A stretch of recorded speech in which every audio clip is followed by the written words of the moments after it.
সুপ্রিয় দর্শক, মাই স্টোরির নতুন একটি পর্ব নিয়ে আমি মরুভাস্কর আবারও আপনাদের সামনে।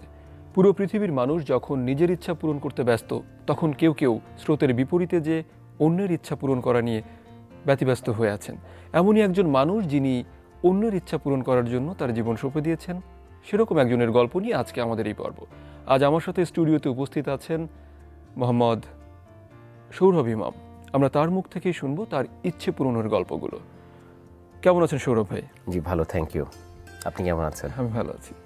আপনার এই ইচ্ছে পূরণের সূচনাটা হলো কিভাবে? ইচ্ছে পূরণটা হচ্ছে, আমি তো অনেক দেশে গিয়েছি, যেহেতু আমি একটা বেসরকারি প্রতিষ্ঠানে সাংবাদিকতা করি। এছাড়া আমি কালচারাল প্রোগ্রামগুলি উপস্থাপনা করি। তো এই কারণে আমাকে অনেক দেশে যেতে হয়। তো এই বিদেশে যাওয়ার আমি ছবিগুলো বা ক্লিপিংসগুলো আমি আমার ইয়েতে দেই, ফেসবুকে দেই, প্লাস টিভিতে আমার নিউজগুলো দেখা অন এয়ার হয়। তো এই অনেকেই জানে যে আমি বিদেশ যাই অনেক বছর যাবৎ। তো আমাদের এলাকার একজন মুরব্বী 60+ এইজ, তো উনিও জানতে পেরেছে যে আমি বিদেশ যাই, প্লেনে উঠি। একদিন আমাকে বললো, স্যার আপনি তো অনেক দেশে যান, আমার খুব ভালো লাগে আপনি বিদেশ যান। আমার খুব ইচ্ছে স্যার আমি প্লেন উঠা, আমি জীবনে কোনোদিন প্লেন উঠি নাই। উনি হচ্ছে একটা স্বাভাবিকভাবে একটা নাইট গার্ড, ওনার সামর্থ্য ছিল না, নানা কারণে উনি উঠতে পারেনি প্লেনে। তো ওনার কথাটা আমার হৃদয়ে দাগ কাটে যে আমরা কতবার প্লেনে উঠতে পারলাম সৃষ্টিকর্তার কৃপায়, বাট এই লোকটা 60+ এইজ ওনার যে বয়স, উনি কখনো প্লেনে উঠতে পারেনি। ওনার যে কষ্টটা, বার্ধক্য একেবারে মৃত্যুর দ্বার প্রান্তে। তো আমি চিন্তা করলাম যে ওনাকে নিয়ে একবার প্লেনে উঠানো যায় কিনা, ওনার ইচ্ছেটা পূরণ করা যায় কিনা। তো সেই চিন্তা থেকে আমি কয়েকদিন যাবত চিন্তা করছিলাম যে ওনার ইচ্ছেটা পূরণ করা কীভাবে যায়। তো ভাবলাম আমি নিজে একটা উদ্যোগটা নেই, যেহেতু ওনার ভালো লাগবে, ওনার খুব ইচ্ছে যে একবার ইচ্ছে প্লেনে ওঠা। পরবর্তীতে আমি নিজে উদ্যোগ নিয়ে ওনাকে বললাম যে আমি আপনাকে প্লেন উঠাবো। উনি প্রথমে বিশ্বাস করতে পারছিল না যে প্লেন উঠবে, মানে ভাবছে হয়তো দুষ্টামি করছি। খুবই স্বাভাবিক এটা। তো আমি বললাম যে আপনি তো ডিউটি করেন, আপনি ছুটি নেবেন অমুক তারিখে, গত বছর এই সময়, তো আপনি আমাকে ছুটি নেবেন, ছুটি নিয়ে অমুক তারিখে ছুটি নেবেন, আমি আপনাকে প্লেনে কক্সবাজার নিয়ে যাব। প্রথমে বললাম যে বিশ্বাস করতে পারছিল না। আমি নিশ্চয়তা দেওয়ার ওনার ছেলের সাথে কথা বলেছি যে তোমার বাবাকে নিয়ে আমি প্লেনে যাবো, রেডি থাকতে বললো। ওর ছেলে আমাকে খুব পছন্দ করে। পরে ঠিক আছে, পরে নির্দিষ্ট দিনে আমি ওনাকে নিয়ে প্লেনে গেলাম, কক্সবাজার ঘুরিয়ে নিয়ে আসলাম, ওখানে রাখছি। আচ্ছা, এই যে ভদ্রলোকটা, উনি জীবনের প্রথম প্লেনে চড়ছেন, মানে যখন বাসা থেকে ওনাকে নিয়ে বের হলেন, ওই সময় ওনার অভিব্যক্তি কেমন ছিল? উনি আসলে বিশ্বাস করতে পারছেন না। আমার কাছে মনে হচ্ছে উনি বিশ্বাস করতে পারছেন, তা ফান করছি যে প্লেনে উঠবে। যখন এয়ারপোর্ট নিলাম, উনি যে ডোমেস্টিকের, যেহেতু আমরা কক্সবাজার যাচ্ছি ডোমেস্টিক এয়ারপোর্টে, উনার মানে একটা অদ্ভুত একটা অনুভূতি ছিল, অবাক, মানে ভালো লাগার চেয়ে মনে হচ্ছে অবাক হচ্ছে। আমি ওনাকে পরে একসাথে আমরা লাঞ্চ করি প্রথমে এয়ারপোর্টে।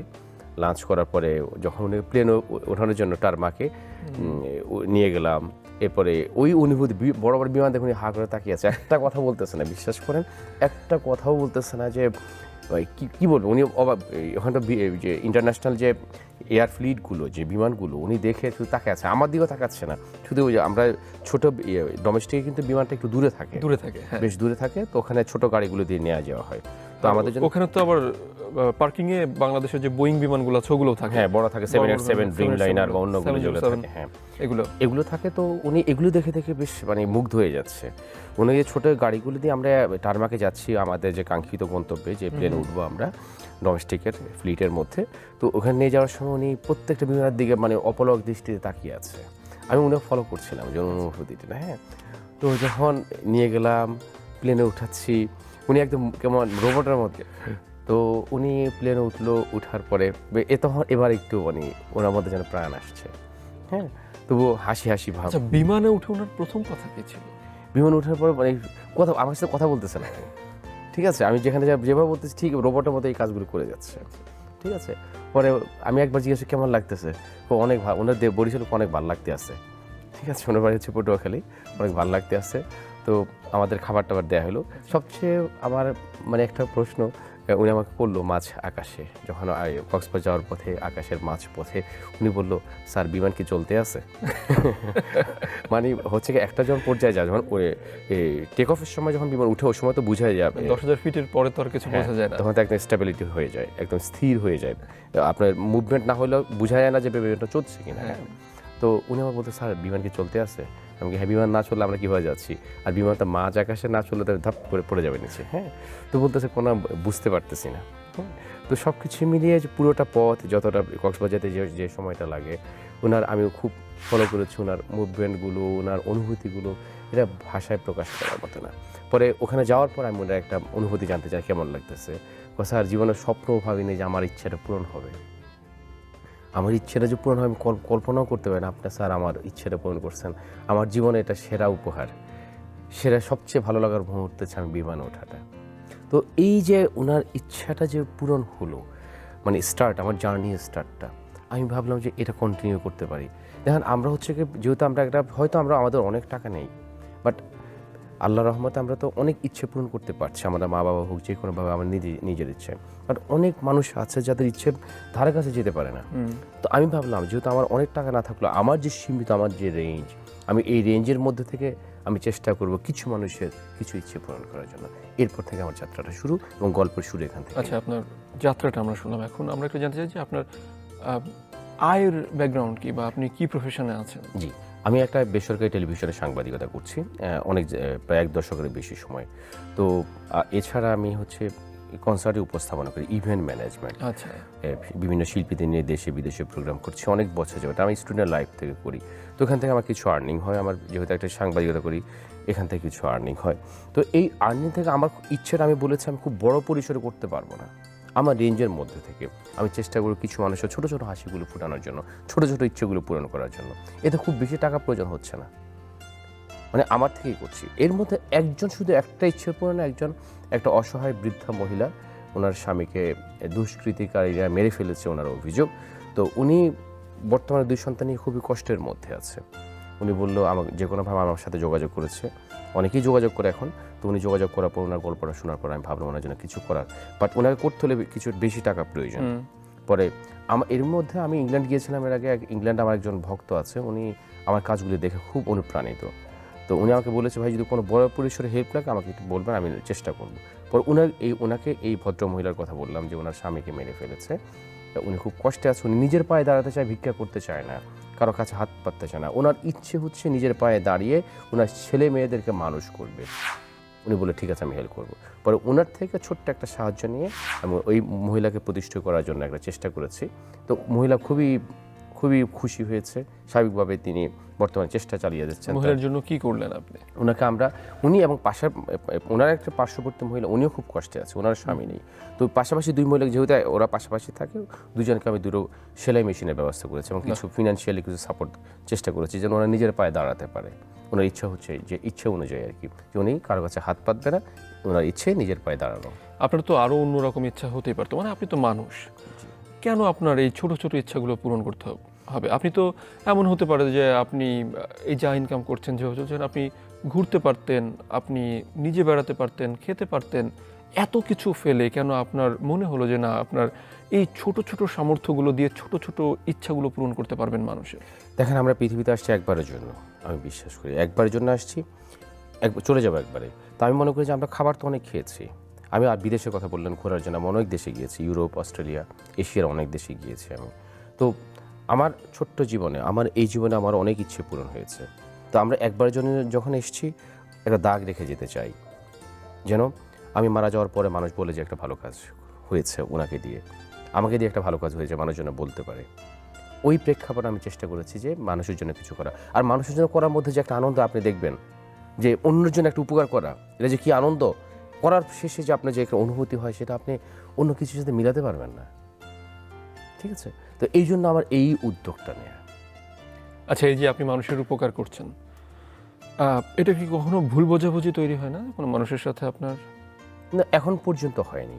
হ্যাঁ, আমার সামাজিক যোগাযোগ মাধ্যমে বলতেছে যে আপনি কি লোক দেখানোর জন্য করছেন?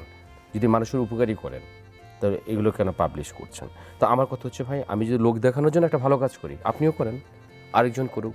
10 জন যদি লোক দেখানোর জন্য 10টা ভালো কাজ করে, 10টা ভালো কাজ হয়ে গেল। 100 জন যদি লোক দেখানোর জন্য 100টা ভালো কাজ করে, লোক দেখানোর জন্য হোক, অসুবিধা নেই, 100টা ভালো কাজ হলো। 1000 জন করলে 1000টা ভালো কাজ হলো। এটাই সবচেয়ে গুরুত্বপূর্ণ। আমরা মানুষকে সবসময় বলি যে আপনি ভালো কাজটা করে কেন আপনি দেখাচ্ছেন, কিন্তু আমাদের বারবারই বলা হচ্ছে প্রায় প্রতিটি ধর্মেই যে যদি আপনি নিজে ভালো কাজ করেন, অন্যকে উৎসাহিত করার জন্য আপনি ভালো কাজের কথাটা বলতে পারেন। যাই হোক, এই যে ভালো কাজ করছেন, আর কি করলেন যেটা আপনাকে খুব বেশি মানুষের সঙ্গে কানেক্টেড করে দিল? অনেকগুলো কাজের মধ্যে আমার খুব কানেক্টেড হয়েছে। এর মধ্যে মাশরাফির সাথে মাশরাফি এরই মধ্যে বিভিন্ন গণমাধ্যমে আমার এই সংবাদগুলি প্রচার হচ্ছে। তো মাশরাফি জানতে পেরেছে। তো আমার ইচ্ছাটা শুধু আপনার মানবিক যে তা না, আমি মানবিক করব প্লাস বিনোদনমূলক কিছু কাজ ইচ্ছে পূরণের আওতায় কাজ করতে চাই। আমাকে অনেকে এখন বলে যে ইচ্ছে পূরণের ফেরিওয়ালা, অনেক পত্রিকায় নিউজ হয়ে যায় ইচ্ছে পূরণের ফেরিওয়ালা সৌরভ ইমাম। তো মাশরাফি জানার পরে মাশরাফির সাথে মাশরাফি কিন্তু প্রচুর ভক্ত, এখনও বাংলাদেশের যে টপ 5-এর মধ্যে ধরেন জনপ্রিয়তার দিক থেকে মাশরাফি এগিয়ে আছে। অবশ্যই। তো আমাকে ফেসবুকে আসলে তিনি captain, captain means captain. Captain always. তো অনেকেই আমার সাথে বলেছে যে আমি মাশরাফির সাথে দেখা করতে চাই, মাশরাফি দেখা করতে চাই। তো একজন ভক্তকে আমি মাশরাফির সাথে ভাবলাম যে ওর ইচ্ছে হচ্ছে মাশরাফির সাথে দেখা করানো।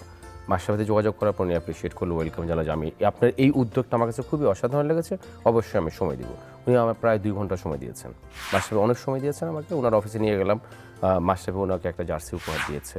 সব কিছু মিলে মাশরাফি ওকে খুব, যেই ওনার ভক্ত, দেখা করতে ওকে চমৎকার কিছু কথা বলেছে, ওকে আদর করেছে। সব একটা এখনো কিশোর একটা ছেলে, হ্যাঁ, ওকে আদর করেছে, জড়িয়ে ধরেছে। মানে একটা কিশোর মনের ওই অপরিপক্ক অবস্থায় যে ফ্যান্টাসি, একদম। এবং বাংলাদেশের একজন লিভিং লেজেন্ডকে উনি মানে ও দেখতে যাচ্ছে। তো মাশরাফি সব কিছু মিলে মাশরাফির সাথে দেখা করানো, মাশরাফিরও ভালো লেগেছে যে আমার একটা ছেলের ইচ্ছে পূরণ করতে পেরেছে।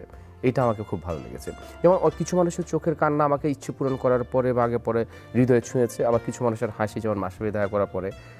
এই যে ছোট ছোট ভালো লাগাগুলো, এগুলো তো আপনি লাখ টাকা দিয়ে করতে পারবেন না। যেমন আপনার যদি 1000 কোটি টাকা দেয়, আপনি 100 কোটি দান করে দিতে পারবেন, হ্যাঁ। বাট ছোট ছোট ইচ্ছেগুলো আমাদের যাদের টাকা নেই, খুব বেশি টাকা নেই, আমরা ছোট ছোট আমাদের রেঞ্জ থেকে আমরা চেষ্টা করছি, এটা তো আমাদের অনেক ভালো লাগে কাজ করে।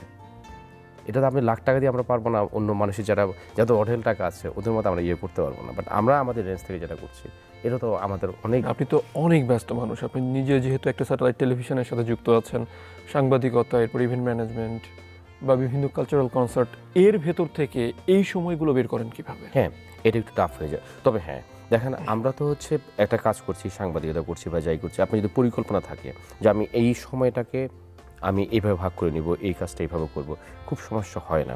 দেখেন একটাই তো জীবন, আমি আগেই বলেছি, আমি আর পৃথিবীতে আসবো না। আমার কাজ করার সময় এখন যদি কাজ না করি তো কবে কাজ করব আমি যদি কাজটাকে ভাগ করে নিই যে আমি আমার ছুটির দিন আমি এই কাজ করবো, আমি হ্যাঁ খুব বেশি অবসর টাইম সময় কাটাতে পারি না, আমার পরিবারকে ঠিকমতো সময় দিতে পারি না। এই জন্য আমার পরিবারের অনেক অভিযোগ রয়েছে, কারণ আমি ওই কাজ করতে গিয়ে ঠিকমতো পরিবারকে সময় দিতে হচ্ছে না, এটা ওদের অনেক অভিযোগ। বাট কাজ তো করে যেতে হবে আমাকে। আমার কথা হচ্ছে একটাই জীবন, আমি কিছু কাজ করে যেতে চাই, সেটা যাই হবে। ভাগ করে নেই, সময়টা ভাগ করে নিই আমি পরিকল্পনা অনুযায়ী, যে ওই দিনে অফিসের কাজ থাকলে অফিসের কাজটা ঠিক মতো করে, যেন অফিসে বলতে না পারে যে আমার অন্য কাজের জন্য আমার অফিসের সমস্যা হচ্ছে। আমি অফিসকেও ঠিক মতো সময় দিচ্ছি, আমার অন্য কাজগুলো ভাগ করে নিচ্ছি। যে পরিবারের কথা যেহেতু চলে এলো, আমরা আপনার একটু পরিবারের পেছনের গল্পগুলো শুনতে চাই, যে আপনার জন্ম, বেড়ে ওঠা, কয় ভাই বোন, এখন পরিবারে কে কে আছেন, এই বিষয়গুলো একটু জানতে চাই। যে আমারও জন্ম হচ্ছে নোয়াখালীতে, বাট সব কিছু মিলে আমার নারায়ণগঞ্জে বেড়ে ওঠা, সব কিছু মিলিয়ে আমরা 2 ভাই। আমার বড় ভাই সাংবাদিকতা করছেন, আর এই তো আমার এক ছেলে এক মেয়ে। মানে আপনার বাবা কি? আমার বাবা জীবিত আছেন, মাও জীবিত আছেন। আমার বাবা অবসরপ্রাপ্ত কর্মকর্তা, সরকারি কর্মকর্তা, আর মা গৃহিণী। মানে আপনি নারায়ণগঞ্জে এলেন কি বাবার সূত্রে? হ্যাঁ, আমরা ওখানে জমি কিনেছে, বাড়ি করেছে আর কি আমাদেরকে, এই ছোট ফ্যামিলি। প্রত্যেকটা মানুষই, আমরা বলি যে সাইকোলজির ভাষায়, যে মানুষের শৈশবে যদি কোনো বীজ ভেতরে প্রথিত না হয়, ভবিষ্যতে সেই মানুষের ভিতরে সেই ধারণাটা আসে না। শৈশবের এমন কোনো ঘটনা বা এমন কোনো কিছু যা আপনাকে প্রেরণা জোগালো এই যে ইচ্ছে পূরণের এই রকম একটা ধারণা নিতে? হ্যাঁ, এইটা আমার একটা কথা মনে, আমি ছোটবেলা থেকে প্রতিযোগিতা করতাম, বিভিন্ন কম্পিটিশন হতো না, কবিতা আবৃত্তি, এরপরে উপস্থিত বক্তৃতা। তো এমন একটা প্রতিযোগিতা নারায়ণগঞ্জে জাতীয় শিক্ষা সপ্তাহে প্রতিযোগিতা হয়, আপনি জানেন। হ্যাঁ। তো একটা প্রতিযোগিতায় আমি পুরস্কার পাইনি, আমি তখন 3 না 4-এ পড়ি, এরকম একটা ইয়েতে পুরস্কার পাইনি। তো অন্যরা পুরস্কার পেয়েছে, আমার কান্না, সে কি কান্না। তো আমার সাথে এক বড় ভাই, উনি পুরস্কার পেয়েছিল 2টা বই দেওয়া হয়েছিল পুরস্কার হিসেবে। তো উনি আমার কান্না দেখে উনি আমাকে একটা পুরস্কার দিয়ে দিয়েছে। তো বাড়িতে এসে আমি বলতেছি যে পুরস্কারটা আমি পাইছি, ঠিক আছে, আমি কিন্তু পুরস্কার পাইনি, পুরস্কারটা আমার বড় ভাই পাইছে। উনি আমার কান্না দেখে উনি আমার পুরস্কারটা দেওয়ার পর আমি বাসায় গল্প করতে আমি পুরস্কার পাইছি। হ্যাঁ, বাট ওই যে ভালো লাগাটা, উনি যে আমাকে একটা সম্মান করেছে, হ্যাঁ, এটা আমার একটা ভালো অনুপ্রেরণা। কিন্তু পরবর্তীতে আমি প্রায় 1000 পুরস্কার পেয়েছি বিভিন্ন ক্যাটাগরিতে, পরবর্তী 10-12 বছরে আমি জাতীয় পুরস্কার পেয়েছি প্রধানমন্ত্রী শেখ হাসিনার কাছ থেকে কবিতা আবৃত্তির পুরো বাংলাদেশে আমি সেকেন্ড হয়েছিলাম। হ্যাঁ, তো ওইটা একটা ভালো অনুপ্রেরণা। আমি প্রথমবার পুরস্কার পাইনি, বাট পরবর্তীতে আমি খুবই কম জায়গায় মিস হয়েছে আমার। আমি ভালো বক্তৃতা করতে পারতাম, কবিতা আবৃত্তি করতে পারতাম, চেষ্টা করেছি আর কি। তো সব কিছু মিলে নাটকে মানে অনেক সেই ওই যেটা বললেন অনুপ্রেরণার কথা, প্রথমে বড় ভাইয়ের পুরস্কার দেওয়াটা এরপর থেকে কন্টিনিউ আর কি আমার চলেছিল। এছাড়া ছোটোবেলায় আমি খেলাধুলা করতাম প্রচুর, আমি খেলাধুলা এখনও ভালোবাসি, এই জন্য আমি ক্রীড়া সাংবাদিকতা যুক্ত ছিলাম অনেক দিন যাবৎ। স্কুল বা কলেজ জীবনের কি কোনো গল্প মনে পড়ে যে তখন আপনার ভেতরে এরকম কোনো কিছু ঘটেছিল, কোনো ইচ্ছা পূরণ বা কোনো মানুষের কষ্ট বা এরকম কোনো কিছু আপনাকে মানে খুব বেশি আন্দোলিত করেছিল? হ্যাঁ, আমি কলেজ বা ভার্সিটি লাইফে সবসময় আমি মানবিক কাজগুলো সবসময় আমি কখনো বিশ্বাস করব আমার দিয়ে খুব ক্ষতি হয়েছে আমি বড় গলায় বলতে পারবো। এখানে তো অনেক মানুষ দেখবে, এই কাজটা দেখবে। মোটা দাগে আমাকে দিয়ে আমার জীবনে কেউ বড় ক্ষতিগ্রস্ত হয়েছে একটা লোকও বলতে পারবে না, একটা লোক আমি বলতে পারবে না, কি ভাবিও বলতে পারবে না? না, কেউ বলতে পারে না আমাকে দিয়ে কেউ খুব ক্ষতি হয়েছে, মানে বড় বড় জায়গায়। এই কোনো মানুষ না, আমি কোনো প্রাণীকেও ক্ষতি করতে চাই না কোনোভাবে। আমি চাই যে আমি চেষ্টা করি আমার ক্ষতি হোক, অসুবিধা নেই, অন্য যেন আমাকে দিয়ে ক্ষতি না হয়, এটা আমি সবসময় চেষ্টা করি। হ্যাঁ, আমার রাগটা বেশি থাকতে পারে, আপনাকে হয়তো রাগ উঠলে আপনাকে খুব রাগারি করলাম, আপনার সাথে গালিগালাজ করলাম, বাট ক্ষতি করবো না দিন শেষে। আপনার পেছনে বিগ বাইট করা, অনেকে আপনার পেছনে বিগ বাইট যেটাকে বলে, পেছনে কথা বলাটা আমি খুব বেশি পছন্দ করি না। যা বলার রাগ থাকে আমি আপনার সামনে বলে দেব, ঠিক আছে? এই জন্য আমার কথা হচ্ছে, উদ্দেশ্য হচ্ছে মানুষই তো ভাই, মানুষই তো ভুল করে। যদি আমাকে সাথে কেউ অন্যায় করে আমি চেষ্টা করি রাগটা, হয়তো কথা বন্ধ করে দিলাম, পরে হয় ক্ষমা করে দিলাম। আপনার বাবা এটাকে কিভাবে নেন? আমার ইচ্ছে পূর্ণের গল্পটা না ইচ্ছে পূর্ণ। হ্যাঁ, আমার পরিবার থেকে সাপোর্ট না পেলে তো সম্ভব হতো না। অবশ্যই যখন দেখছে যে প্রত্যেকটা মানুষ, আপনি বাবা বা আমার বাবা কেন, আপনার বাবা, আপনি যখন একটা ভালো কাজ করবেন, কোনো বাবা কি চায় যে এই কাজটা খারাপ না করুক? প্রত্যেকটা ফ্যামিলি চাইবে, প্রত্যেকটা বাবা মা চাইবে যে তার সন্তান যদি ভালো কাজ করে সবসময় অ্যাপ্রিসিয়েট করবে। আমার ফ্যামিলি থেকে আমার, বিশেষ করে আমার বড় ভাই, যে বললাম আমার বড় ভাই হার্টের সমস্যা, তো উনি আমাকে খুব অ্যাপ্রিসিয়েট করে। ওর থেকে আমি বেশি, আমার বাবা হচ্ছে বয়স হয়ে গেছে এখন, আমার দিক থেকে এই ক্ষেত্রে আমাকে আমার বড় ভাই খুব অ্যাপ্রিসিয়েট করে, উৎসাহ যোগায়, উনি আমার পাশে থাকে। এছাড়া আমার কিছু বন্ধুবান্ধব আছে ভালো, আমার সাংবাদিক বন্ধুরা বিভিন্ন চ্যানেলের। এছাড়া আমার এলাকার কিছু বড় ভাই বন্ধুবান্ধব, ওরাও খুব অনুপ্রেরণা জায়গায় যে তুমি এটা চালিয়ে যাও। আপনার কি এমন কোনো এক্সপিরিয়েন্স মনে পড়ে যে ইচ্ছা পূরণের এই স্বপ্নগুলো পূরণ করতে যে আপনার কাছে মনে হলো যে না, আমার আরও বেশি কিছু করা দরকার? হ্যাঁ, এটা প্রতিনিয়ত মনে হয়, কারণ প্রত্যেক দিন আমার ফেসবুকে কমপক্ষে 100 থেকে 150, কখনো 500 পর্যন্ত মেসেজ আসে যে এই হেল্প করেন ভাই, আমার এই হেল্প। কেউ হজ করতে যেতে চায়, কেউ উমরা করতে যেতে চায়, কেউ ল্যাপটপ চায়, কেউ মোটর বাইক চায় যে ভাই আমার খুব ইচ্ছে একটা মোটর বাইক চালানো, আপনার যদি সম্ভব হয় আমি একটা মোটর বাইক দেবেন। এবং সম্প্রতি একজন আমাকে জানতে চাইছে, ভাই আমার একটা খুব ইচ্ছে আইফোন ব্যবহার করা, হ্যাঁ আপনি আমার একটা আইফোন কিনে দিবেন। এরপরে অনেকে বলতে চাবে আমার মোবাইলটা পুরনো হয়ে গেছে, ওকে বেশ পুরনো হয়ে গেছে মোবাইলটা, আপনি একটা মোবাইল কিনে দিবেন। এখন আমি বারবার একটা কথা বলি, এখন এই জন্য আমাকে বলতে হয় যে ভাই দেখেন, আমি ইচ্ছে পূরণ অবশ্যই করবো কন্টিনিউ ইনশাল্লাহ, কিন্তু আমার সীমার মধ্যে থেকে, যেখানে আমার সম্ভব। যেমন এই যে সম্প্রতি একটা ভিডিও করলাম আমি, একটা অন্ধ লোক, বয়স 60+ এইজ, ওনারও জন্ম থেকে অন্ধ উনি। ওনার ইচ্ছে কি দেখেন, একটা লোক অন্ধ, ইদানিং কানেও শোনা না ঠিক মতো, কথা বলতে পারে না, খুবই দরিদ্র। তো ওনার যে কোনোভাবে আমার কাছে খবর আসছে যে ওনার ইচ্ছে একটা ভালো বিয়ে খাওয়া। আমাদের একটা জিনিস খেয়াল করবেন, আমাদের যারা আমরা কিছুটা সমাজে ভালোভাবে অবস্থান করছি, আমার বন্ধু বান্ধব, আত্মীয় স্বজন বিভিন্ন অকেশন আমাদের দাওয়াত দেয়, কিন্তু পিছিয়ে পড়া যারা মার্জিনাল পিপল, দরিদ্র মানুষ, আপনি কিন্তু আমরাও দাওয়াত দিই না, সত্য কথা যেটা, এটা সত্য। তো এই লোকটা অন্ধ করি, উনি এরকম ওনাকে দাওয়াত দেয় না। বাই দ্য ওয়ে, আমি খবর পেয়ে আমি যে একটা সুযোগের অপেক্ষায় ছিলাম, আমার এক বন্ধুর বোনের বিয়ে, তো কাছাকাছি, তো ওখানে ওনাকে দাওয়াত করলাম। উনি প্রথমেই কানে একটু কম শোনে, তো ওনার ভাইয়ের মাধ্যমে ইনভাইট দিলাম, খুব খুশি হয়ে গেল। পরে আমি নিজে গিয়ে ওনাকে সাথে নিয়ে পরে বিয়েটা খাওয়ালাম, সময় দিয়েছি, ওনার যে কি আনন্দ। করোনার যে একটা কঠিন সময় গেল আমাদের পুরো রাষ্ট্রই, পুরো পৃথিবী স্থবির হয়ে গেল, তখন কি আপনার সঙ্গে মানুষ কন্ট্যাক্ট করেছিল তাদের ইচ্ছা পূরণ নিয়ে? আহা, করোনার সময় তো ভাই এটা প্রত্যেকটা মানুষের যে অনুভূতি, আমি আপনার লাইফ কেন, আমাদের বাবারাও হয়তো এই অবস্থা দেখেনি, অনেকে ক্ষতিগ্রস্ত হয়েছে। তবু আল্লাহর রহমত যে আমরা এখনও ভালো আছি।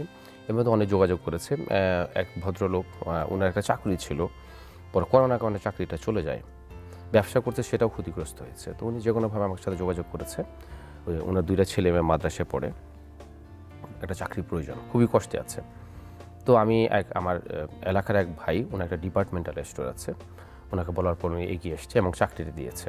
একটা ফ্যামিলির একটা লোকের চাকরি হওয়ার পরে বুঝেন আপনি তার যে অনুভূতিটা, তার যে ভালো লাগাটা, কৃতজ্ঞতা বোধটা, এটা ভাষায় প্রকাশ করা যাবে না।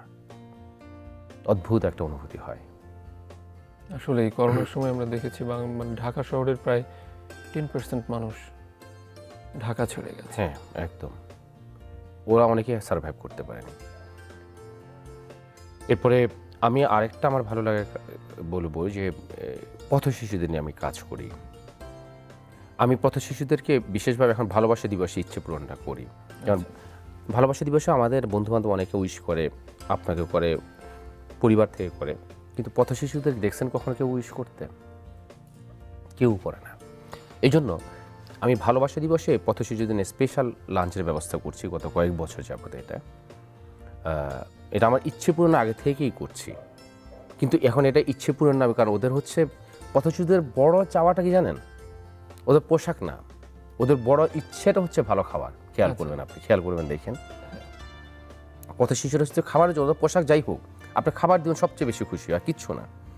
এই জন্য আমি উদ্যোগটা নিয়েছি। এখন থেকে এটা গত বছর থেকে আমার ইচ্ছে পূরণ পর্ব চালু হওয়ার পর থেকে আমাদেরকে ভালোবাসা দিবসে একদম বেশ অর্ধশতাধিক ছেলে মেয়ে বেছে বেছে, যারা সত্যিকারে একদম পথ শিশু খুঁজে খুঁজে বের করে ওদেরকে একটা ভালো রেস্টুরেন্টে খাওয়ার ব্যবস্থা করি, প্লাস কিছু গিফট দিই, কাপড় চোপড় দিই, ফুল দিই। কারণ ভালোবাসা দিবসে ফুলটা খুব কিন্তু যায়, এটার সাথে গুরুত্বপূর্ণ। এই জন্য আমি ওদের ফুল দিয়ে বরণ করে নিয়ে, ওদের খাবার দিয়ে, পোশাক দিয়ে চেষ্টা করি ওদেরকে হাসি ফোটানোর জন্য। আমি ওদের চেষ্টাটা করি যে ওদের মুখে যেন হাসি ফোটে। এটা আমি কন্টিনিউ করবো। এর আগে আবার কিছু আমি দুজন পথ শিশু আমার কাছে চেয়েছে যে ভাই আমি লেখাপড়া করবো, ওদেরকে লেখাপড়ার ব্যবস্থা করেছি আমি। মানে আমার কথা হচ্ছে যে আমি ইচ্ছে পূরণটা নানাভাবেই করবো। এই যে আপনি যে 2জন পথ শিশুর ইচ্ছে পূরণ করলেন তাদের লেখাপড়ার ব্যবস্থা করে, এদের যে খরচ, আমরা তো জানি যে প্রচুর খরচ পড়াশোনা, না এই খরচটা এইটা হচ্ছে খুব বেশি খরচ না। আমি একটা স্কুলের সাথে ব্যবস্থা করে দিয়েছি, কিছু বই দিয়েছি, ওরাও স্কুলে হেল্প করছে। হচ্ছে কি ভাই, দেখেন খরচ কিন্তু বেশি না। আপনার যদি ইচ্ছে থাকে আপনি একটা ভালো কাজ করবেন, আপনার খরচ কোনো সমস্যা হবে না। ইউ হ্যাভ টু জাস্ট আপনাকে স্টেপটা নিতে হবে। আপনি যদি স্টেপটা নেন, দেখবেন কোনো না কোনো ভালো কাজ হয়ে যায়। কোনো ভালো কাজ পৃথিবীতে আটকে আছে এখন পর্যন্ত? শুধু উদ্যোগটা নিতে হয়, উদ্যোগ কেউ না কেউ নিতে হবে। উদ্যোগটা নিলে দেখবেন আপনার কাজটা সুন্দর করে সামনে এগিয়ে যাবে, কেউ আটকাতে পারবে না আপনাকে।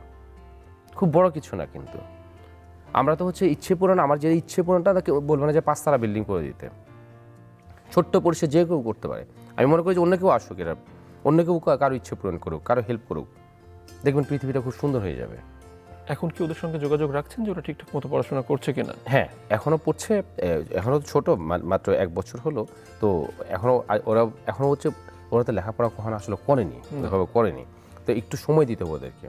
আমিও চেষ্টা করছি, দেখি কতটুকু নেওয়া যায়। অন্তত যেন ভালো মানুষ হতে পারে। হচ্ছে ওরা কতটুকু শিক্ষিত হবে সেটা বড় কথা না। দেখেন পথ শিশুগুলো কিন্তু দিন শেষে ভালো মানুষ হতে পারে না। তো আমি চেষ্টা করছি ওরা অন্তত কিছুটা শিখে যেন ভালো মানুষ হতে পারে। আপনি এই যে কাজগুলো করছেন, আপনার দেখা দেখি আপনার যারা প্রতিবেশী আছে বা আপনার বন্ধুরা বা আপনার আশেপাশে যারা আছেন, তারা কি কেউ এগিয়ে আসছে আপনার সাথে বা আপনার মতো এরকম কোনো কাজ করার? আমি কৃতজ্ঞ, আমি কিছু ভালো বন্ধু পেয়েছি। আমার ছোট ভাই পেয়েছে আমার এলাকার। আমি একটা লোকাল প্রেস ক্লাবের উপদেষ্টা, নারায়ণগঞ্জের সিদ্ধিরগঞ্জের প্রেস ক্লাবের উপদেষ্টা। এখানে কিছু ভালো ছোট ভাই পেয়েছি যারা সাংবাদিক, ওরা আমাকে খুব কোঅপারেট করছে, কৃতজ্ঞদের কাছে। আমার বড় ভাইয়ের কথা বলেছি। তো সব কিছু মিলে আমি ভালো কিছু বন্ধুবান্ধব পেয়েছি, ওরা আমাকে অনুপ্রেরণা যোগায় সবসময়। আমি আর কিছু চাই না, আমি একটু অনুপ্রেরণা চাই, সাহস চাই, ভালোবাসা চাই। যেমন ওদের ভালোবাসায় আরও 10 জন মিলে এগিয়ে যেতে পারে, আরও ভালো কাজ করতে পারি। ইচ্ছে পূরণটা আমি কোন মৃত্যুর আগ পর্যন্ত, যতদিন সামর্থ্য আছে পৃথিবীর যে প্রান্তেই থাকি না, আমি ইনশাল্লাহ কন্টিনিউ করব। আপনার তো এই যে ইচ্ছে পূরণ করছেন, এখানে যাচ্ছেন ওখানে যাচ্ছেন, দৌড়ঝাঁপ করছেন, আপনি বলছেন যে আপনার বাসায় এটা নিয়ে একটু মন খারাপ হয়। মন খারাপ হয় বলতে হচ্ছে সময়টা দিতে পারি না বাসায়, এটা মেনে নিয়েছে। এখন আপনার বাসার পুরো বিষয়টা মেনটেন করছে কে তাহলে? আমার বড় ভাই আছে, আমরা একসাথে যৌথ ফ্যামিলি, উনি টেক কেয়ার করে বেশি আর কি। আপনার তো 1 ছেলে 1 মেয়ে, জি। তারা এখন কি করছেন বা তারা আপনার এই ইচ্ছে পূরণের বিষয়গুলোকে কিভাবে দেখছেন বা তারা কোনো স্টেপ নিচ্ছে কিনা এই বিষয়ে? না, এখন ছোট, আমার ছেলে মেয়ে দুজনেই ছোট, ওরা এখন এগুলো ভালোভাবে বুঝতে পারেনি। হয়তো সময় এলে বুঝতে পারবে, হয়তো তখন খুশি হবে যে না আমার বাবা ভালো কাজ করেছে। আপনার ভবিষ্যৎ পরিকল্পনা কি? আমার ভবিষ্যৎ পরিকল্পনা হচ্ছে জীবনের শেষ দিন পর্যন্ত ভালো কাজ করা। আমার ইচ্ছেটা এগিয়ে নিয়ে যাওয়া, এই ইচ্ছে পূরণের গল্পগুলো অনেক দূর নিয়ে যাওয়া, জীবনের শেষ পর্যন্ত ভালো কাজ করা। কোন সুযোগ সুবিধা পেলে আপনার এই ইচ্ছে পূরণের জার্নিটা আরো স্মুথ হতো? আমি চাই যে যদি কেউ আসলে কি বলবো সেটা আমি চাই যে আমি জানি না কি চাওয়া, আমি যতটুকু সুযোগ পাই, আমার ইচ্ছেটা হচ্ছে যতদিন সম্ভব আমার রেঞ্জ অনুযায়ী করবো। আমার কোনো চাওয়া পাওয়া নেই কারো কাছ থেকে, কারণ হচ্ছে তাহলে কমার্শিয়াল হয়ে যাবে। আমি কমার্শিয়াল নিতে চাচ্ছি না এটা। কেউ যদি আমার কেউ যদি আমার পাশে থেকে বলে যে না আমি আপনার সাথে থেকে কাজটা করবো, ইচ্ছে পূরণটা করবো, ওকে ওয়েলকাম। কেউ না আসলে আমি আমার রেঞ্জ অনুযায়ী আমি চেষ্টা করে যাবো শেষ দিন পর্যন্ত ইনশাল্লাহ। আপনার কি কোনো বিশেষ মুহূর্ত মনে পড়ে যে ইচ্ছে পূরণের এমন কারোর সঙ্গে ইচ্ছেটা পূরণ করলেন যে আপনাকে খুব ছুঁয়ে গেছে? মানে আমরা সবগুলো অনুভূতি ছুঁয়ে যায়, তারপরেও এমন কোনো অনুভূতির কথা? ওই যে এক ভদ্রমহিলার স্বামীকে তার সন্ত্রাসীরা মেরে ফেলছে যে অভিযোগটা আছে, ওই স্বামীর কথা শুনতে গিয়ে ওনার যে কান্না, ওই কান্নাটা আমার হৃদয় ছুঁয়ে গেছে। এবং ওনাকে যে সেলাই মেশিন দেওয়ার পরে যে ওনার যে অনুভূতিটা, এটাও খুব আমার হৃদয়ে দাগ কেটে গেছে। এছাড়া আশরাফুলের সাথে, আশরাফুল একজন জাতীয় ক্রিকেট দলের সাবেক অধিনায়ক, এই লোকটা অনেক দিন যাবৎ 1 বছর যাবৎ আমাকে নক করছিল। ইচ্ছে পূরণের গল্প শুরুর আগেরও আমি আশরাফুলের কিনে অন্য একটা ভিডিও করেছিলাম। ও আশরাফুলের জন্য কান্না করে। আশরাফুল যে এখনও খেলে না, আশরাফুল কোনো ম্যাচ ভালো করলে প্রত্যেকটা জিনিস নখদর্পণে থাকে। আশরাফুল কোনো ম্যাচ খারাপ করলে তার জন্য কান্না করে। ও যে আশরাফুল দেখার পরে যে তার ভালো লাগাটা, মানে এটাও আমাকে খুব ভালো লেগেছে। আচ্ছা, আপনি তো পথ শিশুদের নিয়ে কাজ করছেন, অসহায় মানুষদের নিয়ে কাজ করছেন। আমাদের সমাজের একটা বড় অংশ আছেন যারা অটিস্টিক বা আমরা শারীরিকভাবে প্রতিবন্ধী। এদেরকে নিয়ে কি আপনার কোনো কিছু করার কোনো পরিকল্পনা আছে? ওদের নিয়ে একটা কাজ করেছি আমি।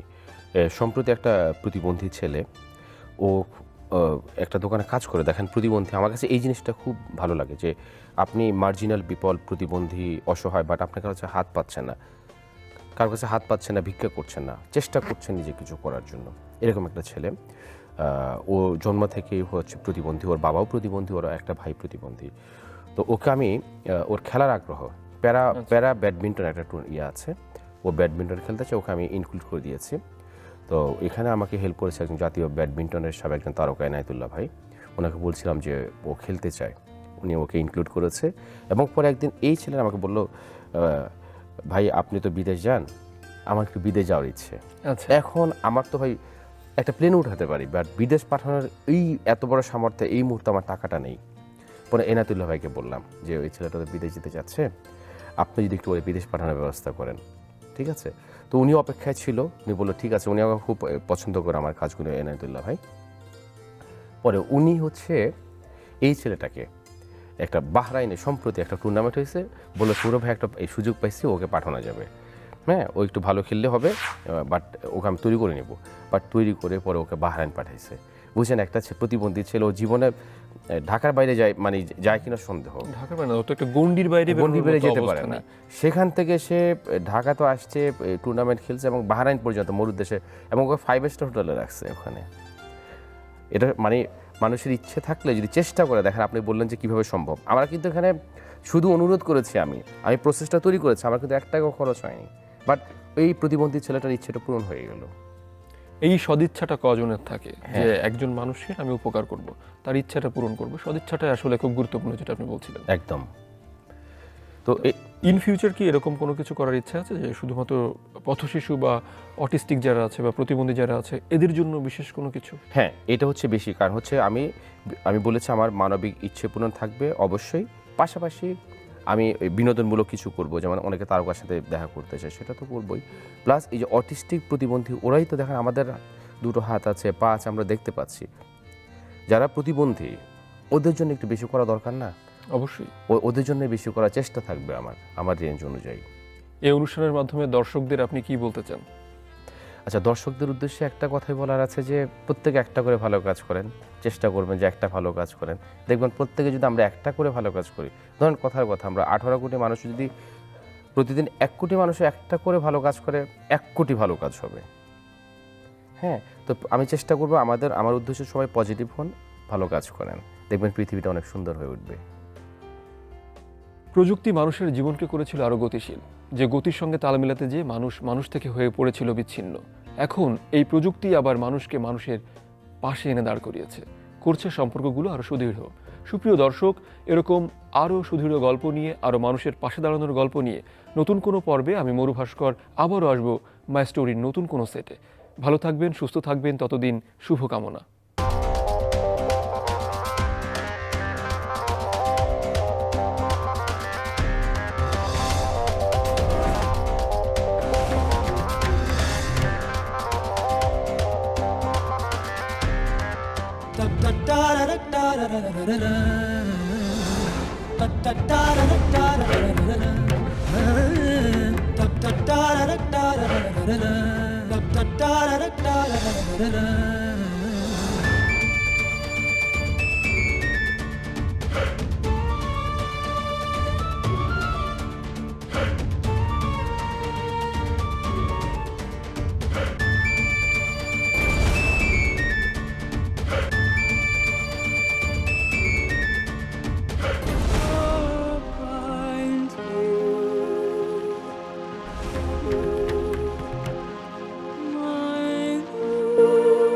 আপনার জীবনের না বলা কথাগুলো আমরা বলবো আমাদের অনুষ্ঠান মাই স্টোরিতে। আপনার নাম, ফোন নম্বর এবং আপনার জীবনের না বলা কথাগুলো লিখে পাঠিয়ে দিন এই ইমেল অ্যাড্রেসে।